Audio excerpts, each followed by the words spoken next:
Un enchaînement de synchronicités m'a emmené à traduire l'ensemble des livres de Neville Goddard.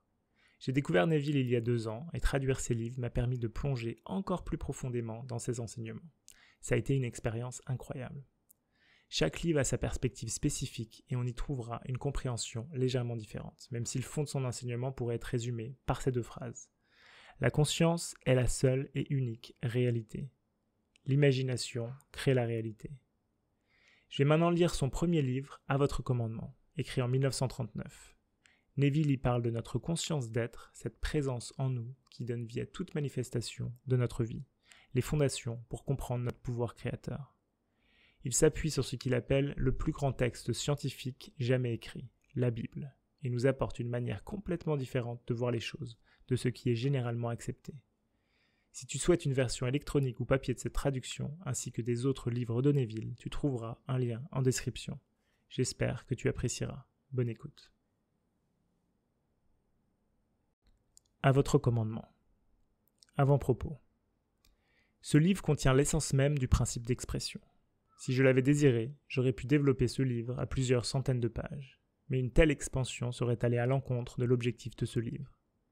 Les commandements, pour être efficaces, doivent être courts et précis. Le plus grand commandement jamais enregistré se trouve dans ces simples mots « Et Dieu dit que la lumière soit ». Conformément à ce principe, je vous livre à vous, le lecteur, dans ces quelques pages, la vérité telle qu'elle m'a été révélée. Neville. Partie 1. L'homme peut-il décréter une chose et la faire s'accomplir? Certainement qu'il le peut. L'homme a toujours décrété ce qui est apparu dans son monde, décrète aujourd'hui ce qui apparaît dans son monde et continuera à le faire tant que l'homme sera conscient d'être un homme. Pas une seule chose n'est apparue dans le monde de l'homme sans que l'homme ne le décrète d'abord.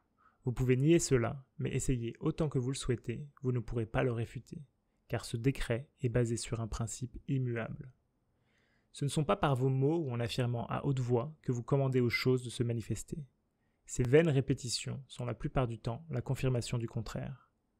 Décréter se passe toujours dans la conscience, c'est-à-dire chaque homme est conscient d'être ce qu'il a décrété de lui-même. L'homme muet, sans utiliser de mots, est conscient d'être muet. En conséquence, il décrète être muet. Lorsque la Bible est lue sous cet angle, vous réaliserez que c'est le plus grand livre scientifique jamais écrit. Au lieu de regarder la Bible comme le récit historique d'une ancienne civilisation, ou la biographie de la vie inhabituelle de Jésus, voyez-la comme une œuvre dramatique psychologique prenant place dans la conscience de l'homme. Revendiquez-le comme le vôtre et vous transformerez soudainement votre monde des déserts arides d'Égypte en la terre promise de Canaan.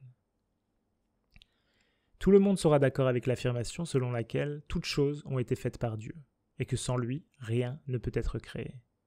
Mais ce avec quoi les hommes ne sont pas en accord est l'identité de Dieu. Toutes les églises et tous les clergés du monde sont en désaccord sur l'identité et la vraie nature de Dieu. La Bible prouve sans l'ombre d'un doute que Moïse et les prophètes étaient parfaitement d'accord sur l'identité et la nature de Dieu. Et la vie de Jésus et ses enseignements sont en accord avec les découvertes des anciens prophètes. Moïse déclara que Dieu était la conscience d'être de l'homme, quand il déclara ces mots peu compris « Je suis m'a envoyé vers vous ». David chanta dans ses psaumes « Tenez-vous tranquille et sachez que je suis Dieu ». Ésaïe déclara « Je suis l'Éternel et il n'y en a point d'autre. Hors moi, il n'y a point de Dieu. Je t'ai saint avant que tu me connusses. Je forme la lumière et je crée les ténèbres. Je donne la prospérité et je crée l'adversité. Moi, l'Éternel, je fais toutes ces choses. » La conscience d'être comme Dieu est mentionnée des centaines de fois dans le Nouveau Testament. Pour n'en citer que quelques-uns. Je suis le berger. Je suis la porte. Je suis la résurrection et la vie. Je suis le chemin. Je suis l'alpha et l'oméga. Je suis le commencement et la fin. Et encore, qui dites-vous que je suis? Il n'est pas déclaré « Moi, Jésus, suis la porte. Moi, Jésus, suis le chemin. » Ni est-il dit « Qui dites-vous que moi, Jésus, je suis ?» Il est clairement déclaré « Je suis le chemin ». La conscience d'être est la porte par laquelle les manifestations de la vie passent dans le monde de la forme. La conscience a le pouvoir de résurrection, ressuscitant ce que l'homme a conscience d'être. L'homme donne toujours vie à ce qu'il est conscient d'être. C'est la vérité qui rend sa liberté à l'homme, car l'homme s'emprisonne toujours de lui-même ou se libère de lui-même. Si vous, le lecteur, renonciez à toutes vos anciennes croyances en un Dieu séparé de vous, et que vous déclariez Dieu en tant que votre conscience d'être, comme l'ont fait Jésus et les prophètes, vous transformerez votre monde avec la réalisation que « moi et le Père sommes un ».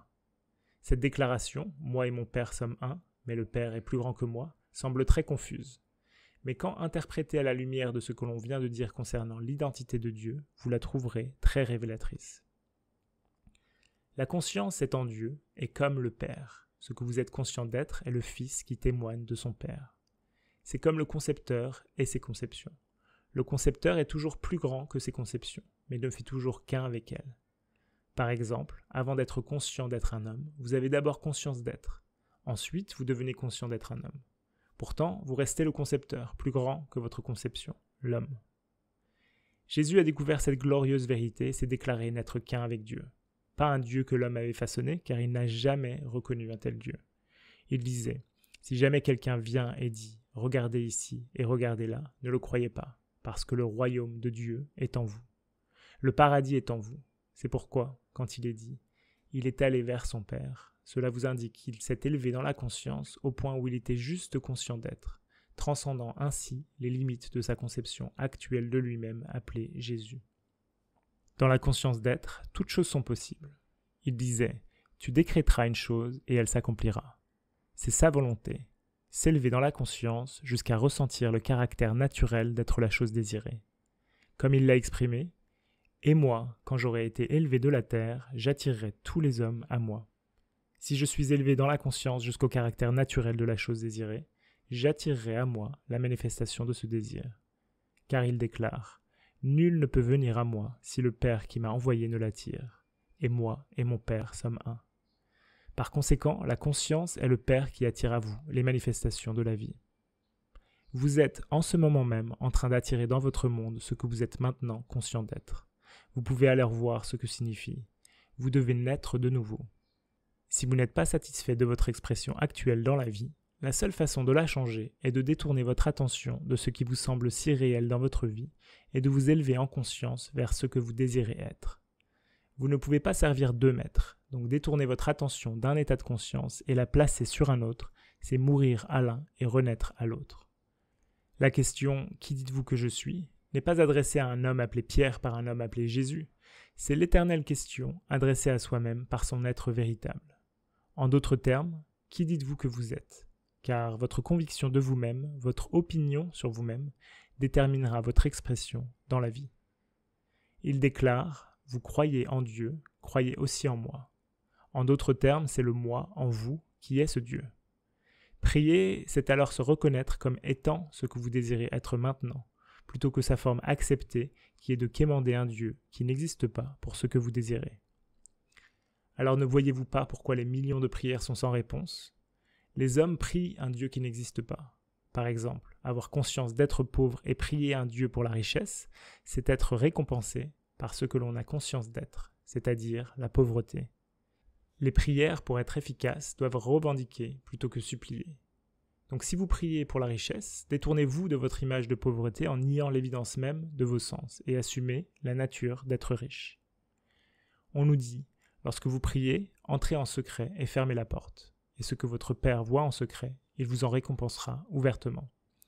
Nous avons identifié le Père comme étant la conscience d'être. Nous avons également identifié la porte comme étant la conscience d'être.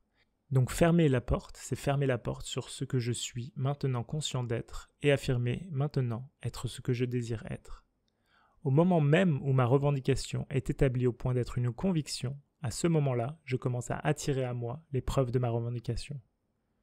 Ne vous demandez pas comment ces choses vont apparaître, car aucun homme ne le sait, c'est-à-dire qu'aucune manifestation ne sait comment les choses désirées apparaîtront. La conscience est la voie ou la porte par laquelle les choses apparaissent. Il disait « Je suis le chemin ». Pas « je, John Smith, suis le chemin », mais « je suis ». La conscience d'être est le chemin par lequel la chose viendra. Les signes suivent toujours et ne précèdent jamais. Les choses n'ont de réalité que dans la conscience. Par conséquent, obtenez d'abord l'état de conscience et la chose est contrainte d'apparaître. On vous dit « Cherchez d'abord le royaume des cieux et toutes ces autres choses vous seront ajoutées ». Obtenez d'abord l'état de conscience des choses que vous recherchez et laissez les choses se faire. C'est ce que signifie « vous décréterez une chose et cela arrivera. Appliquez ce principe et vous saurez ce que veut dire « mettez-moi à l'épreuve et vous verrez ». L'histoire de Marie est l'histoire de chaque homme. Marie n'était pas une femme donnant naissance d'une manière miraculeuse à celui qui s'appelle Jésus. Marie est la conscience d'être, qui reste toujours vierge, peu importe le nombre de désirs auxquels elle donne naissance. En ce moment, regardez-vous comme étant cette Vierge Marie, vous imprégnant de vous-même par l'intermédiaire du désir, devenant un avec votre désir au point d'incarner ou de donner naissance à votre désir. Par exemple, il est dit de Marie, que vous savez maintenant être vous-même, qu'elle ne connaît aucun homme. Pourtant, elle put concevoir. Autrement dit, vous, John Smith, n'avez aucune raison de croire que ce que vous désirez maintenant est possible. Mais ayant découvert que votre conscience d'être est Dieu, vous faites de cette conscience votre mari et concevez un enfant, une manifestation du Seigneur. Car ton Créateur est ton mari, le Seigneur des armées est son nom. Le Seigneur Dieu de toute la terre sera appelé. Votre idéal ou votre ambition est cette conception. Le premier commandement qui lui est adressé, qui s'adresse maintenant à vous-même, est « Va, ne le dis à personne ». Autrement dit, ne discutez pas de vos ambitions ou de vos désirs avec un autre, car l'autre ne fera que faire écho à vos peurs actuelles. Le secret est la première loi à observer dans la réalisation de votre désir. La seconde, comme on nous le dit dans l'histoire de Marie, est de magnifier le Seigneur. Nous avons identifié le Seigneur comme votre conscience d'être. Par conséquent, magnifier le Seigneur revient à réévaluer ou à élargir la conception actuelle de soi-même au point où cette réévaluation devient naturelle. Lorsque ce caractère naturel est atteint, vous donnez naissance en devenant ce avec quoi vous ne faites qu'un dans la conscience. Partie 2. L'histoire de la création nous est donnée sous forme de résumé dans le premier chapitre de Jean. Au commencement était la parole. Maintenant, cette seconde même est le commencement dont il est question. C'est le début d'une envie, d'un désir. La parole est le désir qui flotte dans votre conscience, cherchant à s'incarner. L'envie d'elle-même n'a pas de réalité, car « je suis » ou la conscience d'être est la seule réalité. Les choses ne vivent que tant que je suis conscient d'être ces choses. Donc pour réaliser son désir, la deuxième ligne de ce premier verset de Jean doit être appliquée, c'est-à-dire « et la parole était avec Dieu ». La parole ou le désir doit être fixé ou uni à la conscience pour lui donner réalité. La conscience devient consciente d'être la chose désirée, se clouant ainsi sur la forme ou la conception, et donne envie à sa conception, ou ressuscitant ce qui était jusqu'ici un désir mort ou non réalisé. Deux s'accorderont sur une chose et cela sera établi sur la terre. Cet accord n'est jamais conclu entre deux personnes, c'est entre la conscience et la chose désirée. Vous êtes maintenant conscient d'être, donc vous dites en fait, sans utiliser de mots, « je suis ». Maintenant, si c'est un état de santé que vous désirez atteindre, avant que vous n'ayez la moindre preuve de santé dans votre réalité, vous commencez à vous sentir en bonne santé. Et à la seconde même où le sentiment « je suis en bonne santé » est atteint, les deux se sont mis d'accord. Autrement dit, « je suis » et la santé ont convenu de ne faire qu'un et cet accord aboutit toujours à la naissance d'un enfant, qui est la chose convenue, dans ce cas, la santé. Et parce que « je suis » a conclu l'accord, « je suis » exprime la chose convenue. Vous pouvez donc voir pourquoi Moïse a déclaré « je suis m'a envoyé ». Car quel autre que « je suis » pourrait donner expression à votre désir? Aucun, car « je suis le chemin ». À part moi, il n'y en a point d'autre. Si vous prenez les ailes du matin et volez jusqu'aux confins du monde, ou si vous faites votre lit en enfer, vous aurez toujours conscience d'être. C'est toujours votre conscience qui donne vie à une certaine expression, et votre expression est toujours ce que vous êtes conscient d'être. Moïse déclare à nouveau « Je suis ce que je suis ». Maintenant, voici quelque chose à toujours garder à l'esprit. Vous ne pouvez pas mettre du vin nouveau dans de vieilles outres, ou de pièces d'étoffe neuves sur de vieux vêtements. C'est-à-dire que vous ne pouvez emporter avec vous, dans la nouvelle conscience, aucune partie de l'ancienne personne. Toutes vos croyances, peurs et limitations actuelles sont des poids qui vous lient à votre niveau de conscience actuel. Si vous voulez transcender ce niveau, vous devez laisser derrière vous tout ce qui est votre moi actuel ou votre conception de vous-même. Pour ce faire, détournez votre attention de tout ce qui est maintenant votre problème ou votre limitation et attardez-vous simplement à être. C'est-à-dire, dites-vous silencieusement, mais en le ressentant, « Je suis ». Ne conditionnez pas encore cet état de conscience, déclarez-vous simplement être, et continuez à le faire jusqu'à que vous soyez perdu dans le sentiment de simplement être, sans visage et sans forme. Lorsque cette expansion de conscience est atteinte, alors dans les profondeurs sans forme de vous-même, donnez forme à la nouvelle conception en vous sentant être ce que vous désirez être. Vous découvrirez au plus profond de vous-même que tout est divinement possible. Tout dans le monde que vous pouvez concevoir comme existant est pour vous, dans cette présente conscience sans forme, une réalisation des plus naturelles. L'invitation qui nous est donnée dans les Écritures est d'être absent du corps et d'être présent avec le Seigneur. Le corps étant votre ancienne conception de vous-même et le Seigneur votre conscience d'être. C'est ce que veut dire Jésus lorsqu'il dit à Nicodème « Il faut que vous naissiez de nouveau, car si vous ne naissez pas de nouveau, vous ne pouvez pas entrer dans le royaume des cieux. » Autrement dit, à moins que vous ne laissiez derrière vous votre conception actuelle de vous-même et que vous n'assumiez la nature de votre nouvelle naissance, vous continuerez à exprimer vos limitations actuelles. La seule façon de changer l'expression de votre vie est de changer votre conscience. Car la conscience est la réalité qui se solidifie éternellement dans tout ce qui vous entoure. Le monde de l'homme, dans ses moindres détails, est sa conscience matérialisée. Vous ne pouvez pas plus changer votre environnement ou votre monde en détruisant des choses de celui-ci que vous ne pouvez changer votre reflet en détruisant le miroir. Votre environnement et tout ce qu'il contient reflètent ce que vous êtes dans la conscience. Tant que vous continuez à faire cela dans la conscience, vous continuerez à le matérialiser dans votre monde. Sachant cela, commencez à vous réévaluer. L'homme s'est trop peu valorisé. Dans le livre des Nombres, vous lirez « En ce jour-là, il y avait des géants sur terre, et nous étions à nos yeux comme des sauterelles, et nous étions à leurs yeux comme des sauterelles. » Cela ne parle pas d'une époque dans un sombre passé où l'homme avait une stature de géant. Aujourd'hui est le jour, l'éternel moment présent où les conditions autour de vous ont atteint l'apparence de géant, tels que le chômage, les armées de votre ennemi, vos problèmes et toutes les choses qui semblent vous menacer. Ces choses sont les géants qui vous font vous sentir vous-même comme étant une sauterelle. Mais vous dit-on, vous étiez d'abord à vos propres yeux une sauterelle, et à cause de cela, vous étiez pour les géants une sauterelle. En d'autres termes, vous ne pouvez être pour les autres que ce que vous êtes d'abord pour vous-même. Par conséquent, se revaloriser et commencer à se sentir comme le géant, un centre de pouvoir, c'est éclipser ces anciens géants et en faire des sauterelles. Tous les habitants de la terre ne sont à ses yeux que néants, et il agit selon son bon plaisir dans l'armée des cieux et parmi les habitants de la terre. Et il n'y a personne qui puisse arrêter sa main et lui dire « Que fais-tu » Il n'est pas question ici d'un Dieu orthodoxe assis dans les cieux, mais le seul et unique Dieu, le Père éternel, votre conscience d'être.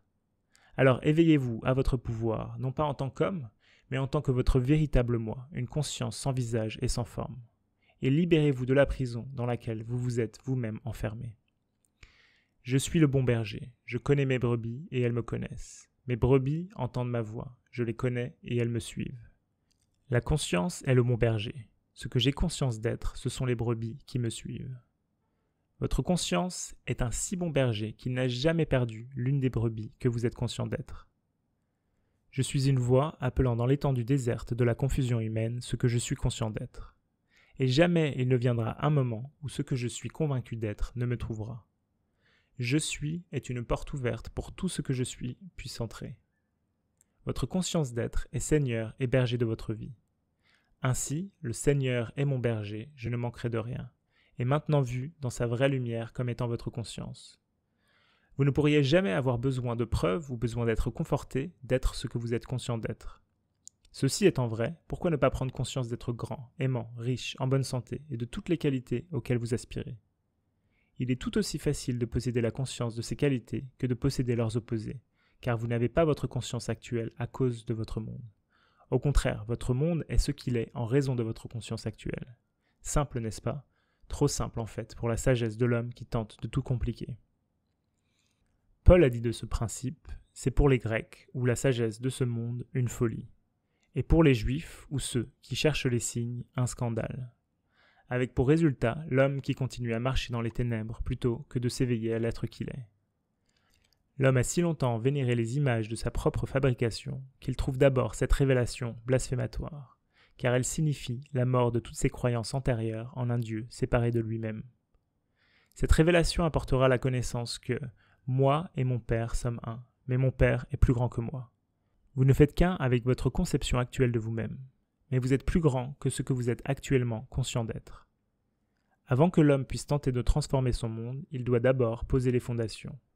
Je suis le Seigneur, c'est-à-dire que la conscience de l'homme, sa conscience d'être, est Dieu. Jusqu'à que cela soit solidement établi, de sorte qu'aucune suggestion ou argument avancé par d'autres ne puisse l'ébranler, il se retrouvera à retourner à l'esclavage de ses anciennes croyances. Si vous ne croyez pas que je suis lui, vous mourrez dans vos péchés.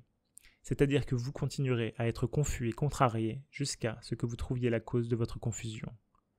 Lorsque vous aurez élevé le Fils de l'homme, vous saurez alors que je suis lui, c'est-à-dire que moi, John Smith, ne fais rien de moi-même. Mais mon Père, ou cet état de conscience avec lequel je ne fais plus qu'un, accomplit les œuvres. Lorsque cela est réalisé, chaque envie et désir qui jaillit en vous trouvera son expression dans votre monde. Voici, je me tiens à la porte et je frappe. Si quelqu'un entend ma voix et ouvre la porte, j'entrerai chez lui. Je souperai avec lui et lui avec moi. Le « je » qui frappe à la porte est le désir.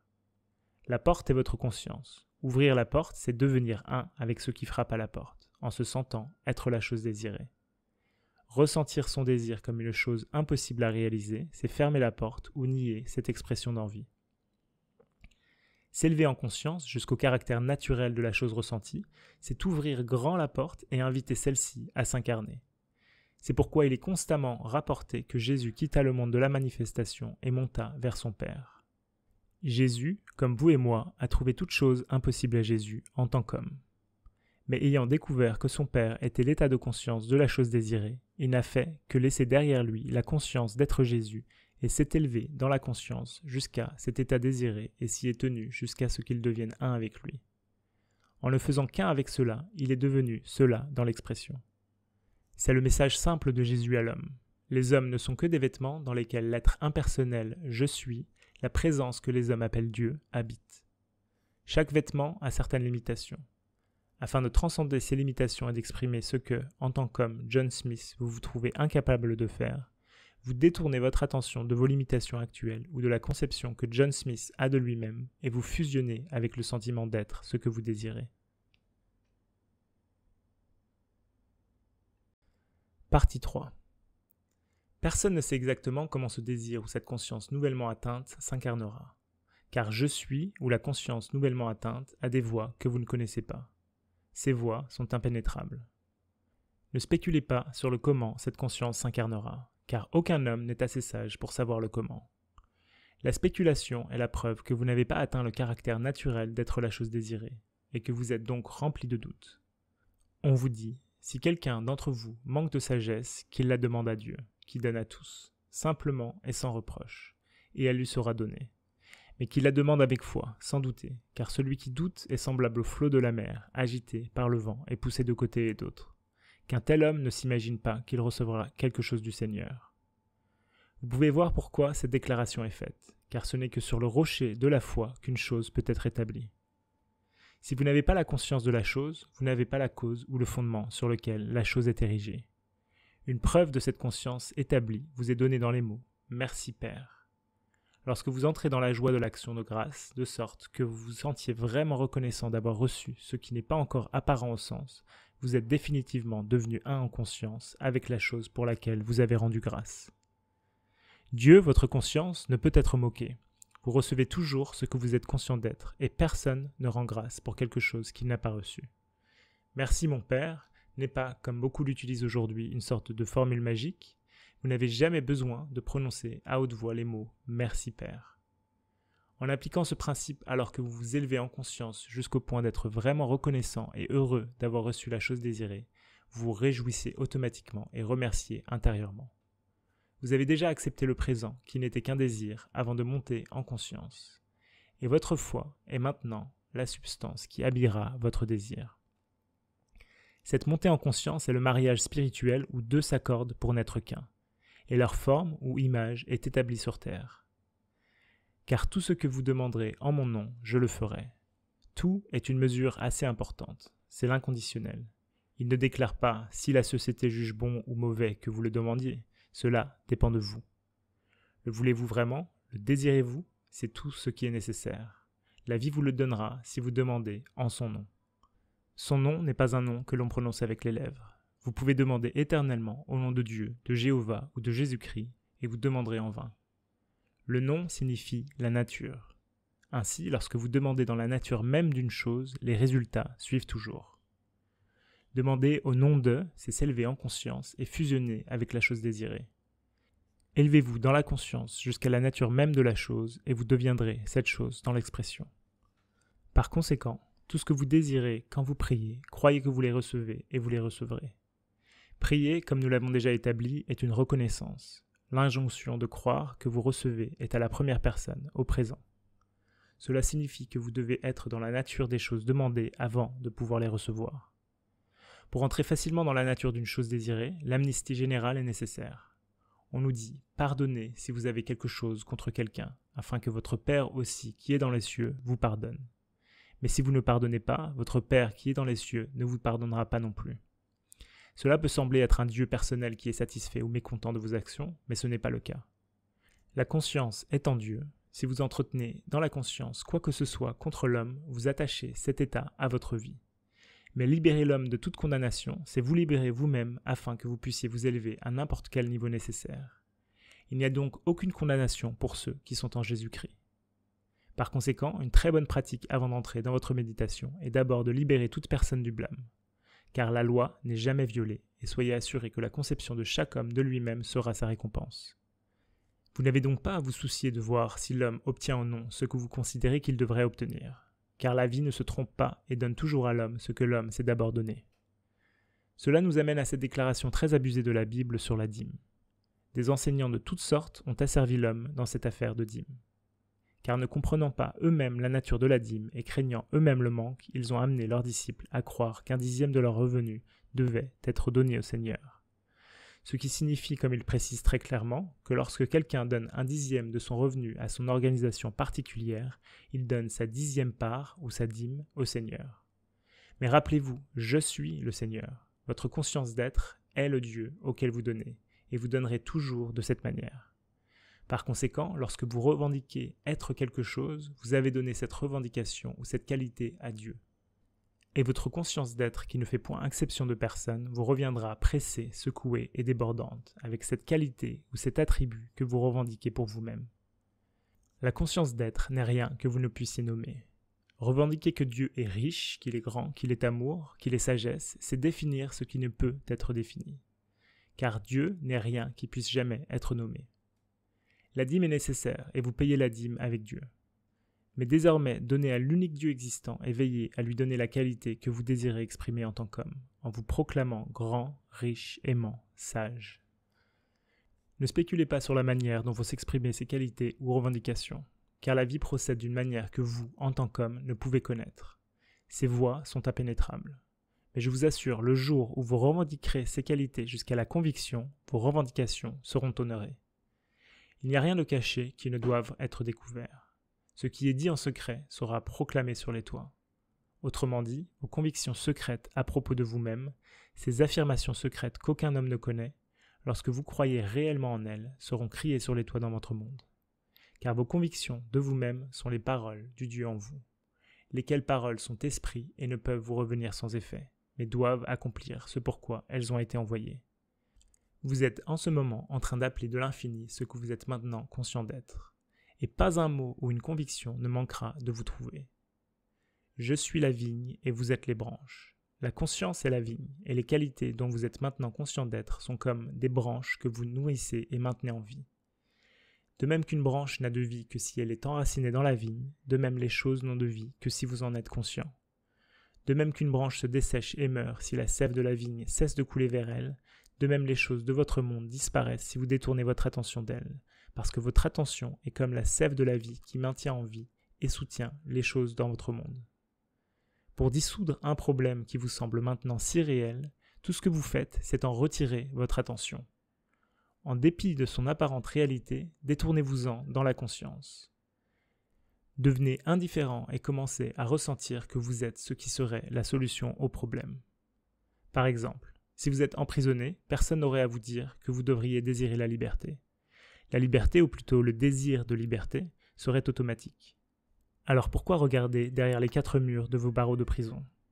Retirez votre attention de votre emprisonnement et commencez à vous sentir libre. Ressentez-le jusqu'à ce que ce soit parfaitement naturel. À la seconde même où vous y parvenez, ces barreaux de prison se dissoudront. Appliquez ce même principe à n'importe quel problème. J'ai vu des gens endettés jusqu'au cou appliquer ce principe et en un clin d'œil, des dettes colossales furent supprimées. J'ai vu ceux que les médecins avaient abandonnés comme étant incurables, détourner leur attention de leurs problèmes de maladie et commencer à se sentir en bonne santé, malgré l'évidence contraire de leur sens. En un rien de temps, cette soi-disant maladie incurable disparut sans laisser de traces. Votre réponse à « Qui dites-vous que je suis ?» détermine toujours votre expression. Aussi longtemps que vous serez conscient d'être emprisonné, malade ou pauvre, vous continuerez à matérialiser ou à exprimer ces conditions. Lorsque l'homme réalisera qu'il est maintenant ce qu'il recherche et qu'il commencera à revendiquer qu'il l'est, il aura la preuve de sa revendication. Ce signal vous est donné par les mots « Qui cherchez-vous » Et ils répondirent « Jésus ». Et la voix dit « Je suis lui ». Jésus signifie ici « salut » ou « sauveur ». Vous cherchez à être sauvé de ce qui n'est pas votre problème. Je suis est celui qui vous sauvera. Si vous avez faim, votre sauveur est la nourriture. Si vous êtes pauvre, votre sauveur est la richesse. Si vous êtes emprisonné, votre sauveur est la liberté. Si vous êtes malade, ce ne sera pas un homme appelé Jésus qui vous sauvera, mais la santé deviendra votre sauveur. Par conséquent, revendiquez « Je suis lui ». En d'autres termes, revendiquez que vous êtes la chose désirée. Revendiquez-le dans la conscience, pas avec des mots, et la conscience vous récompensera avec votre revendication. On vous dit « Tu me trouveras quand tu me ressentiras auprès de moi ». Eh bien, ressentez cette qualité dans la conscience, jusqu'à ce que vous vous ressentiez l'être. Lorsque vous vous perdez dans le sentiment de l'être, cette qualité s'incarnera dans votre monde. Vous êtes guéri de votre problème lorsque vous en touchez la solution. Qui m'a touché, car je sens que la vertu est sortie de moi. Oui, le jour où vous toucherez cet être en vous, en ayant le sentiment d'être guéri, des vertus sortiront de vous-même et se solidifieront dans votre monde en tant que guérison. Il est dit, vous croyez en Dieu, croyez aussi en moi, car je suis lui. Ayez la foi de Dieu. Il s'est fait un avec Dieu et n'a pas trouvé imposture de faire les œuvres de Dieu.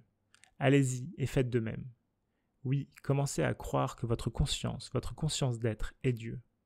Revendiquez pour vous-même tous les attributs que vous avez jusqu'ici donnés à un Dieu extérieur et vous commencerez à exprimer ces revendications. Car je ne suis pas un Dieu lointain, je suis plus proche que vos mains et vos pieds, plus proche que votre respiration même. Je suis votre conscience d'être. Je suis ce en quoi tout ce que j'aurai jamais conscience d'être commencera et finira. Car avant que le monde fût, je suis. Et quand le monde cessera d'être, je suis. Avant qu'Abraham fût, je suis. Ce « je suis » est votre conscience. Si le Seigneur ne bâtit la maison, les bâtisseurs travaillent en vain. Le Seigneur est en votre conscience, à moins que ce que vous cherchez ne soit d'abord établi dans votre conscience, vous travaillez en vain pour le trouver.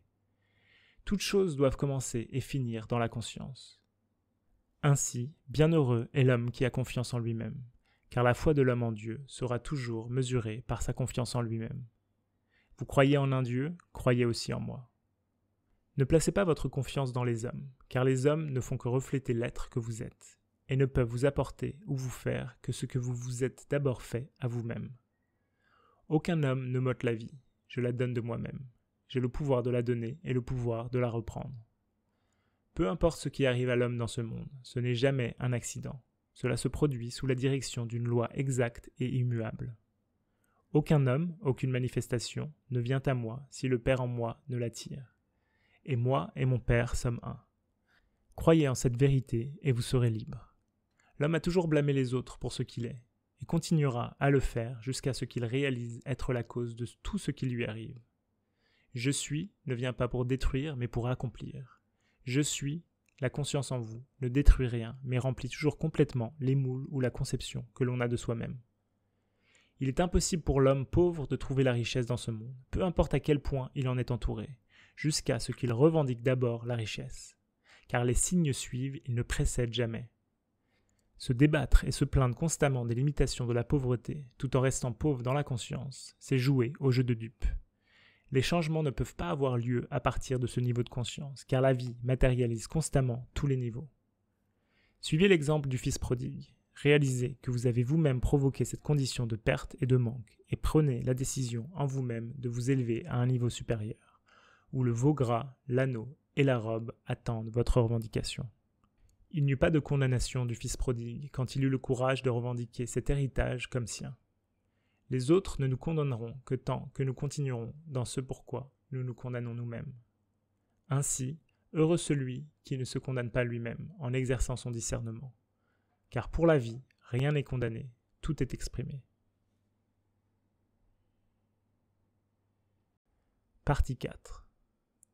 La vie ne se soucie pas de savoir si vous dites riche ou pauvre, fort ou faible. Elle vous récompensera éternellement avec ce que vous revendiquez être vrai de vous-même. Les mesures du bien et du mal appartiennent à l'homme seul. Pour la vie, il n'y a rien de bien ou de mal.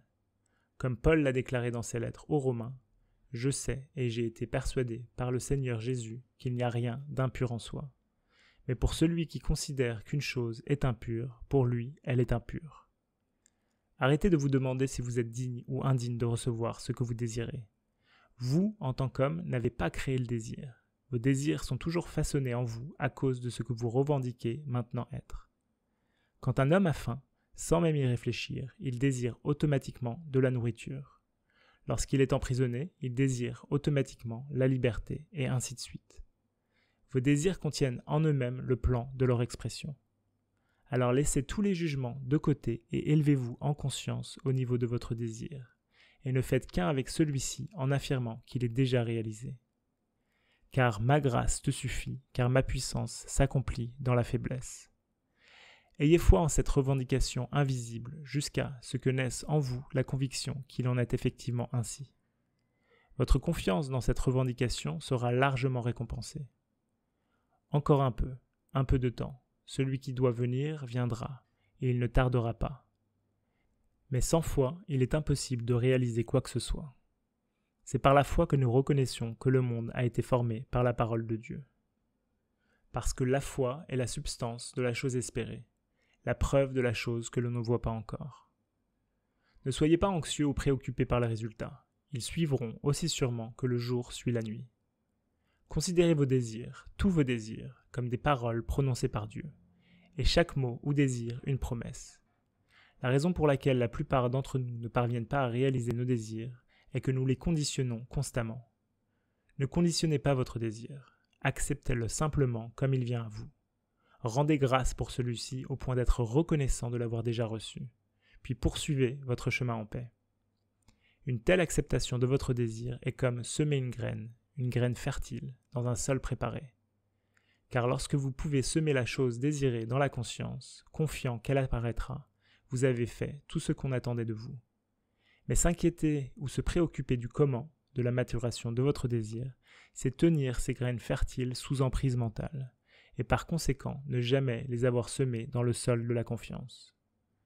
La raison pour laquelle les hommes conditionnent leurs désirs est qu'ils jugent constamment les choses d'après leur apparence et les voient comme réelles, oubliant que la seule réalité est la conscience sous-jacente. Voir les choses comme réelles, c'est nier que tout est possible à Dieu. L'homme qui est emprisonné et qui voit ces quatre murs comme réels nie automatiquement l'impulsion ou la promesse de Dieu en lui de l'expression de liberté.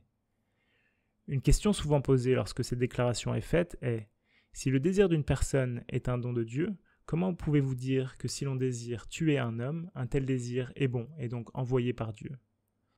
En réponse à cela, permettez-moi de dire qu'aucun homme ne désire en tuer un autre. Ce qu'il désire, c'est en être libéré. Mais parce qu'il ne croit pas que le désir d'être libéré d'une telle personne contient en lui-même les pouvoirs de la liberté, il conditionne ce désir et conçoit que la seule façon d'exprimer une telle liberté est de détruire cet homme, oubliant que la vie que contient le désir a des voies que lui, en tant qu'homme, ne connaît pas. Ces voies sont impénétrables. Ainsi, l'homme déforme les dons de Dieu par son manque de foi.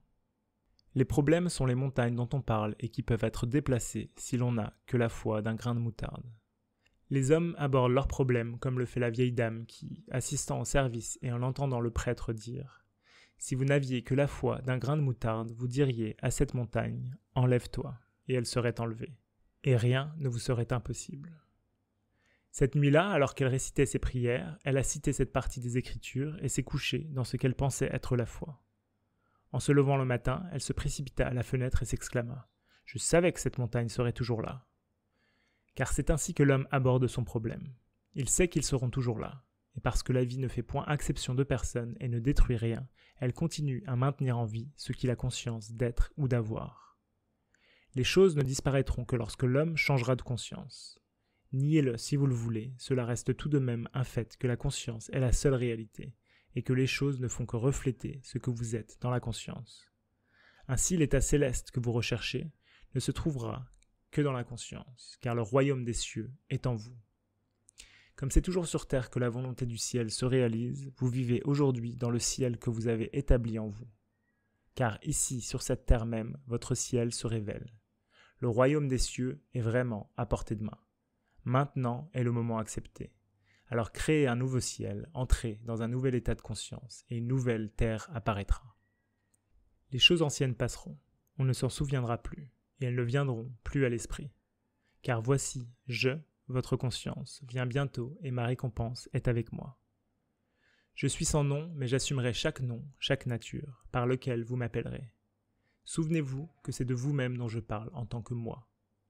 Donc toute conception que vous avez de vous-même, toute conviction profonde est celle que vous apparaîtrez être. Car je ne suis pas dupe. Dieu ne peut être moqué. Maintenant, laissez-moi vous instruire dans l'art de la pêche. Il est rapporté que les disciples ont pêché toute la nuit et n'ont rien attrapé. Alors Jésus apparaît et leur dit de jeter leur filet une fois de plus dans les mêmes eaux qui, un instant auparavant, étaient stériles. Et cette fois, leur filet se rompait sous la grande quantité de poissons. Cette histoire se déroule dans le monde d'aujourd'hui, en vous, le lecteur, car vous avez en vous tous les éléments nécessaires pour partir à la pêche. Mais jusqu'à ce que vous découvriez que Jésus-Christ, votre conscience, est Seigneur, vous pécherez, comme ses disciples, dans la nuit des ténèbres humaines. C'est-à-dire que vous pécherez des choses du monde pensant que les choses sont réelles, et vous pécherez avec l'appât humain, ce qui est une lutte et un effort, en essayant d'entrer en contact avec celui-ci et celui-là, en essayant de contraindre cet être ou l'autre être, et tous ces efforts seront vains. Mais lorsque vous découvrez Jésus-Christ comme étant votre conscience d'être, vous le laisserez diriger votre pêche.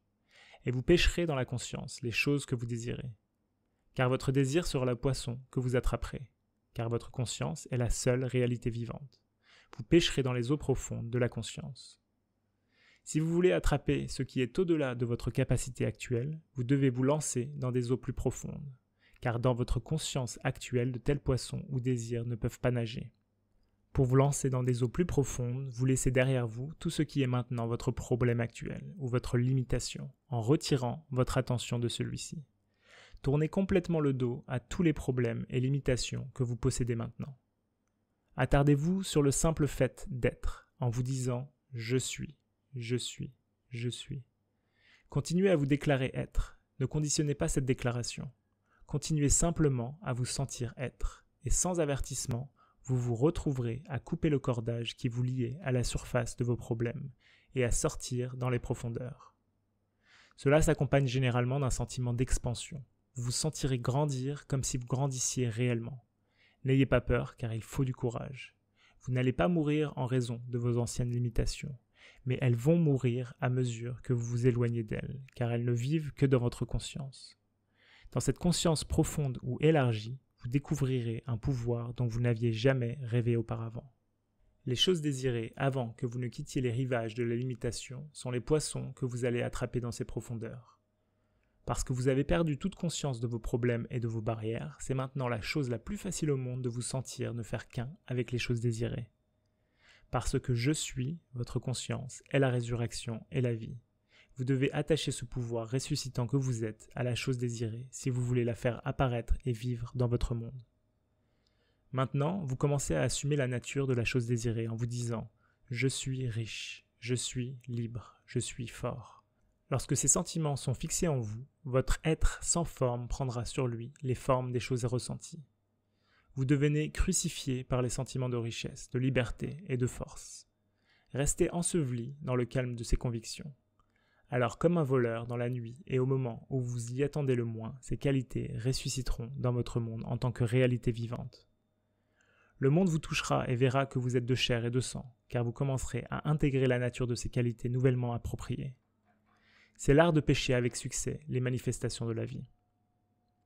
La réalisation fructueuse de la chose désirée nous est également racontée dans l'histoire de Daniel dans la fosse aux lions. Ici, il est rapporté que Daniel, alors qu'il était dans la fosse aux lions, tourna le dos aux lions et regarda vers la lumière venant d'en haut. Que les lions restèrent impuissants et que la foi de Daniel en son Dieu le sauva. C'est aussi votre histoire, et vous aussi devez faire comme Daniel. Si vous vous trouviez dans une fosse aux lions, vous n'auriez d'autre souci que les lions. Vous ne penseriez pas à une seule chose dans le monde, mais à votre problème, lequel serait les lions. Pourtant, on vous dit que Daniel leur tourna le dos et regarda vers la lumière qui était son Dieu. Si nous suivions l'exemple de Daniel alors que nous étions emprisonnés dans l'antre de la pauvreté ou de la maladie, nous détournerions notre attention de nos problèmes de dette ou de maladie et nous nous attarderions sur la chose que nous recherchons. Si nous ne regardons pas dans la conscience en arrière vers nos problèmes, mais continuons dans la foi, nous croyant être ce que nous cherchons, nous trouverons nous aussi nos murs de prison ouverts et la chose recherchée, oui, toutes les choses réalisées. Une autre histoire nous est racontée, celle de la veuve et des 3 gouttes d'huile.